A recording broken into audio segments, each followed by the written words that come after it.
Hey folks, how's it going? Welcome to Elite Collectibles Autographs and Memorabilia. We're doing a Marvel Phase 5 full recap of everything that dropped yesterday. We're going to be breaking down all the trailers, all the footage, all the announcements, the actor reveals and all that stuff. There's a whole lot that went down, man, and that's not even including Star Wars. But we're going to be doing the Marvel Phase 5 recap, and there's so much, man, just to process everything. I watched Kevin Feige's panel, and I just couldn't stop wowing and being like, oh my god, I can't believe what's coming. Stuff I didn't even know about. I mean, we knew about like the TV series for Disney Plus and a couple of the movies and stuff like that are dropping, that are in production, but they they dropped some bombshells, man, stuff that I had no idea was in the works. So we're gonna cover all that, and we're gonna give you a little breakdown. So we have like some signed stuff and memorabilia on the side. So what we're gonna be doing is like with every show and everything that they announced during the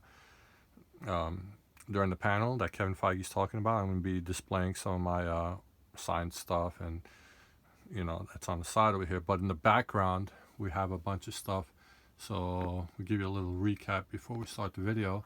We have an Avengers Endgame poster signed by the Russo brothers, the screenwriters Malkus and McFeely. Tom Hiddleston is on there. Frank Grillo, Ross Marquand, the Soul Stone Keeper. Robert Downey Jr., Michael Douglas is on there. Tom Holland, Mark Ruffalo. It's just a whole bunch of people on there.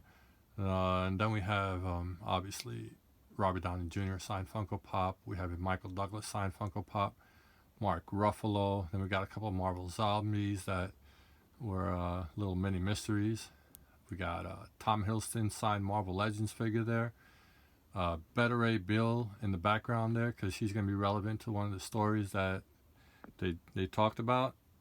And also we got a Chris Pratt signed Star-Lord Funko Pop from Box Lunch, an exclusive. And of course Tony Stark's Infinity Gauntlet there. And I have a bunch of comics and stuff like that we're going to be, showing off during the duration of the video. So we're going to get started. We're going to start off with Kevin Feige's panel. It's about 15-20 minutes long, and due to copyright infringement, I'm going to be stopping it and, just talking about a little bit of the stuff that's going on during the trailers. And, hopefully you guys enjoy the video, and hopefully bring some clarity and a little bit of insight as to what's coming in Marvel Phase 5. So hope you guys enjoy the video. Let's get started. Kevin Feige. The Marvel Cinematic Universe is laid out in a way that's easy for fans around the world to enjoy. And today I'm excited to talk about the expansion and future of the MCU. As you may know, the Cinematic Universe weaves storylines and heroes and villains across 23 feature films to date. And with Disney Plus, we're able to extend this way of storytelling to a new format, creating series that are connected to our theatrical releases, making the MCU more immersive than ever. There's a lot of new content coming from Marvel Studios, so let's get started. Yeah, that's an understatement. WandaVision will be the very first Marvel Studios series on Disney Plus. Wanda and Vision are two of our most powerful and complex heroes, and this series is a perfect expansion point for MCU storytelling. Launching on Disney Plus on January 15th, here's a look at the brand new trailer for WandaVision. So what's a single gal like you doing rattling around this big house? Well, I assure you, I'm married to a man, a human one. Very I Love Lucy right there.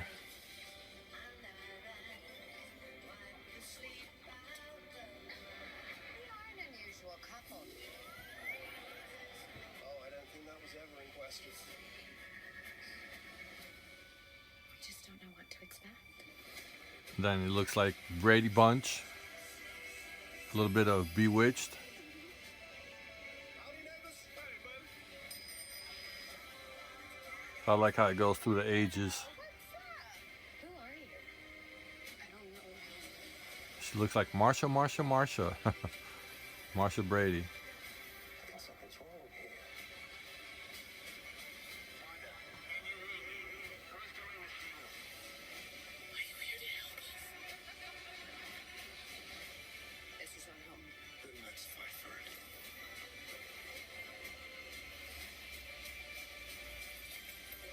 That's crazy. Shows the stone.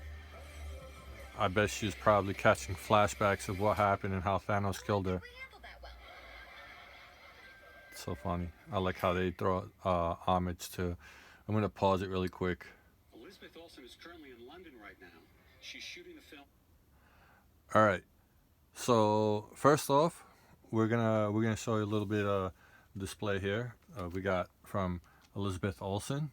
Okay, we got a Scarlet Witch #1 signed by her, and then that's signed by Jeff Loeb right there, and then we also have a comic signed by Paul Bettany, and then you have the Vision series by Tom King, which was pretty awesome, and you can tell that it's definitely going to be touching up on that, and I believe a lot of the House of M series, because there's a lot of Easter eggs when you see like the previous trailer, the first one I dropped.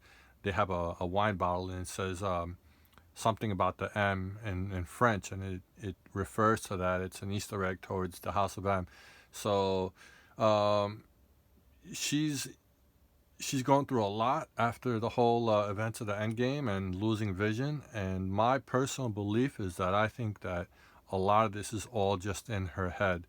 Maybe I'm wrong, but like she has the ability to manipulate realities, and she's a witch, so she can create any kind of universe or multiverse. And being that we're going into the multiverse aspect with Spider-Man and Doctor Strange, and it's going to be tied in, to me, I think she's just creating an alternate reality for herself, because the depression hit her.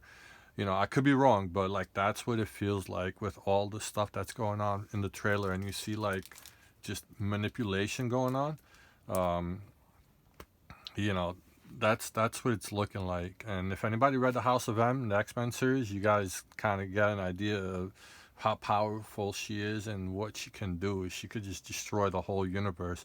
She's literally like one of the most powerful beings in the universe.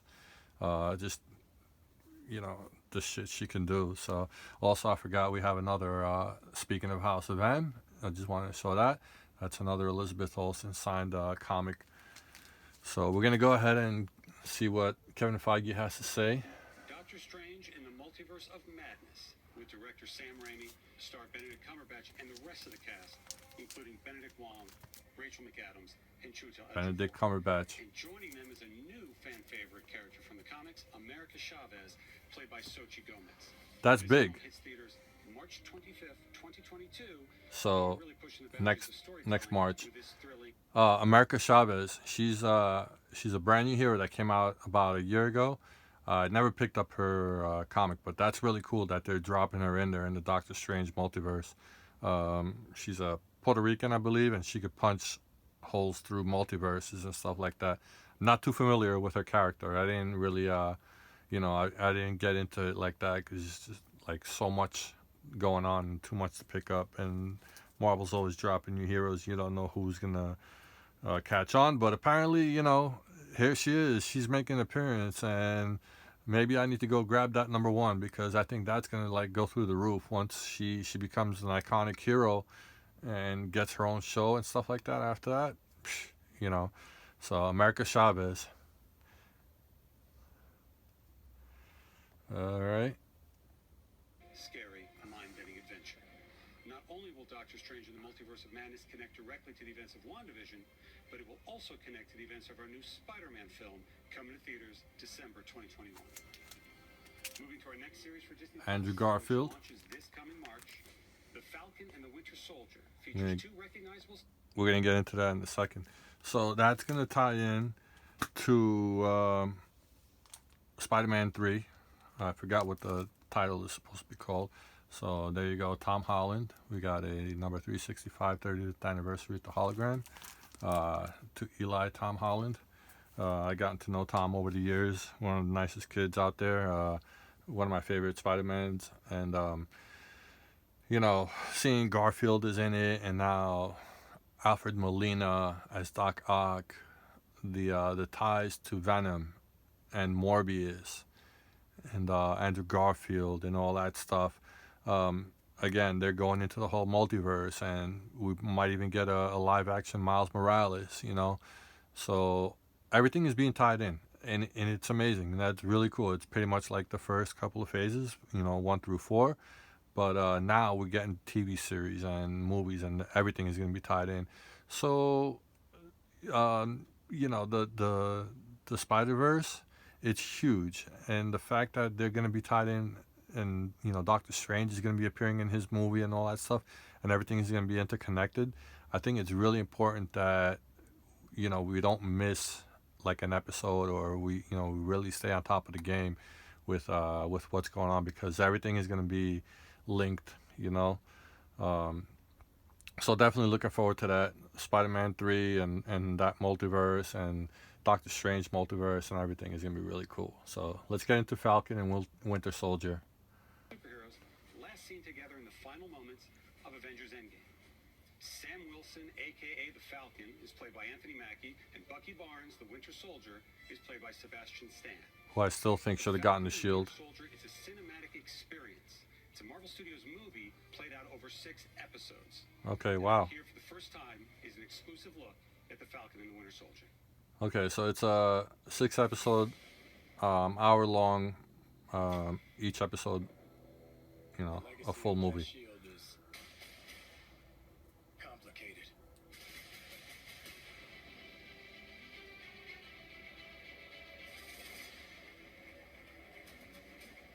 The world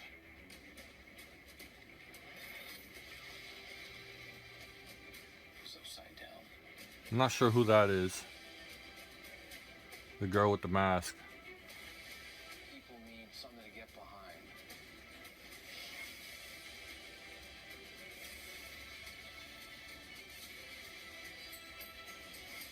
They need Baron Zemo.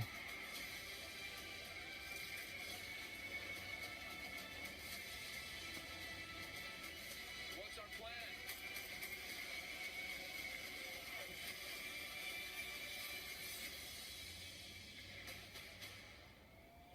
So no plan. Bucky's such a beast. I love him. Great.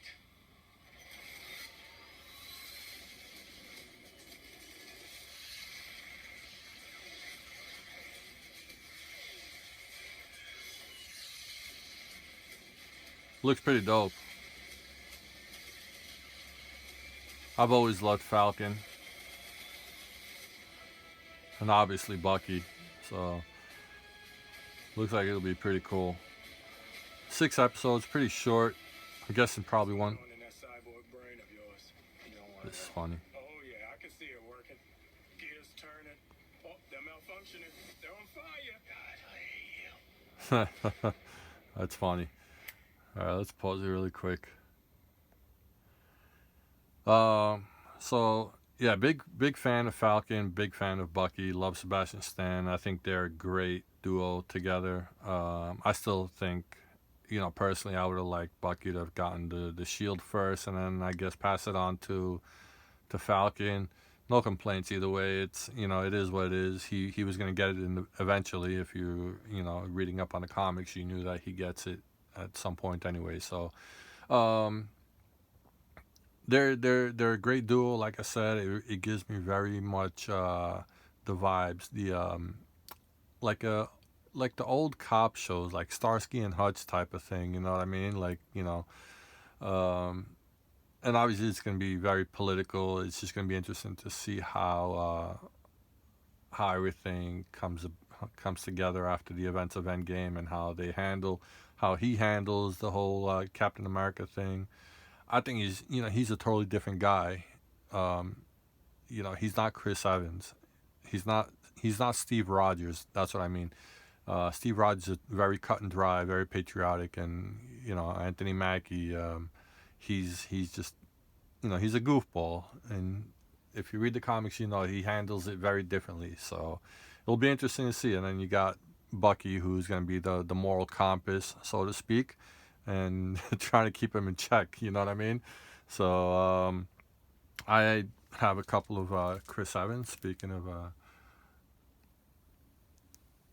right there, we got a Susan G. Komen cure cover variant right there.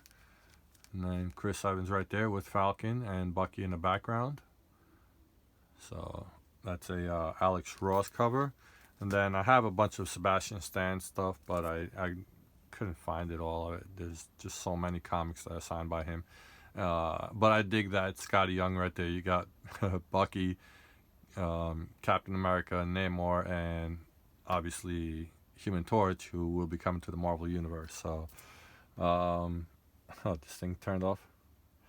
All right.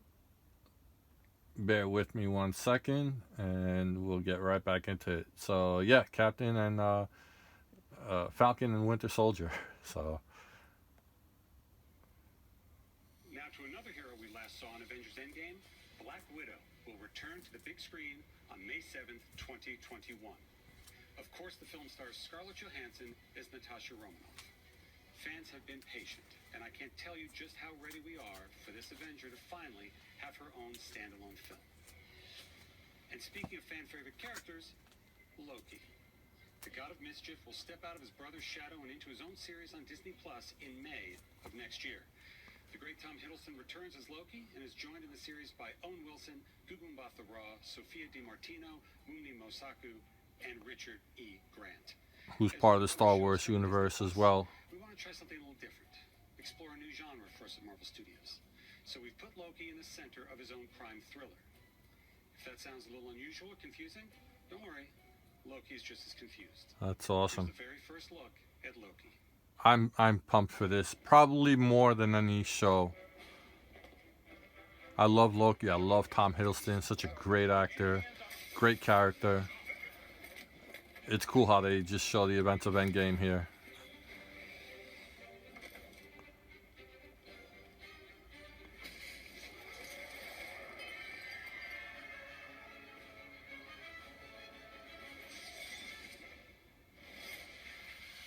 Now, hold on 1 second.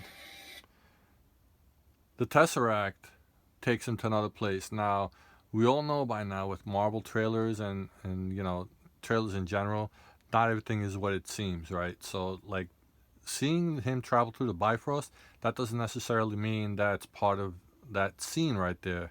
So, maybe it is, maybe it isn't. I personally don't think it is. I mean, it might be, unless the Tesseract has those kind of, like, Bifrost travel abilities where it can transfer you from one location to the next and one time realm to another. But, take it with a grain of salt. You never know. It's weird. So let's go on here. Tony Stark homage right there from Iron Man 1. I love it.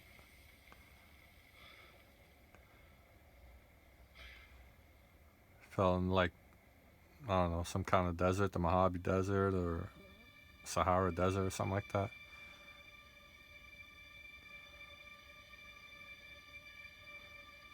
You're taking me somewhere to kill me. All those floors, they signify something. They signify each level is a different time and a different multiverse and a different era. So, Owen Wilson, hold on. Well, I don't like to talk.